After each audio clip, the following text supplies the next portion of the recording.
The URL and HTTP method are the basic components of an API endpoint. Let's take a look at some examples from Front's own API. So we've got the developer docs open in front of us. And over here in the left-hand nav, you can see the different resources that our API exposes. You've got API endpoints for channels, tags, contacts, conversations, inboxes, etc. If we were to take a look at the tags resource, we can see that some of the specific API endpoints would be list company tags, create company tag, update a tag, delete tag, and so on. So if we take a look at list company tags, we'll see that this API endpoint is meant to list all the tags that are available in your front company. The URL that you would hit when making your API request would be this one here, https api2.frontapp.com/company/tags. The HTTPS part is important to include when you're making an API request. Otherwise, you will get errors from an API if you're not including that protocol.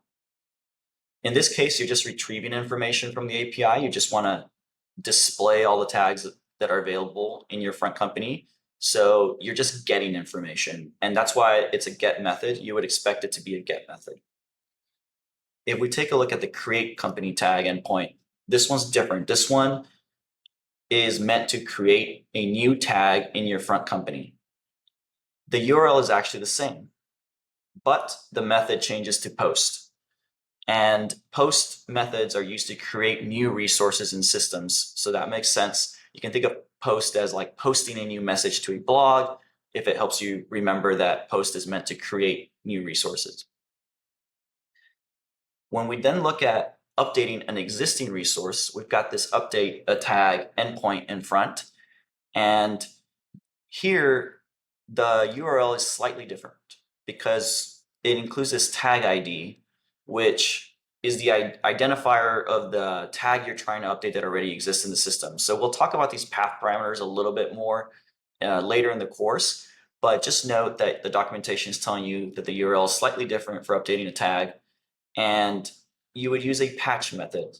Patch methods are meant to update an existing resource without changing the entire resource. You're only updating the fields that you want to update. Like, for example, you're only updating the name of a tag.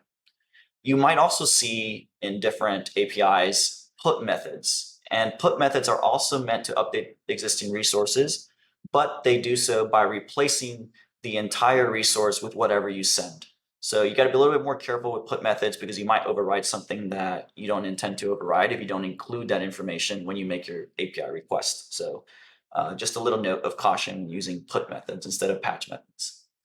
Finally, let's talk about delete tags. This one is meant to remove an existing tag from front. So be careful when you're using delete because it will delete that resource. You won't really be able to get it back. But here you can see that the URL is similar to the updated tag URL. It includes a specific tag identifier in its URL path. And then the method, as expected in this case, would be delete.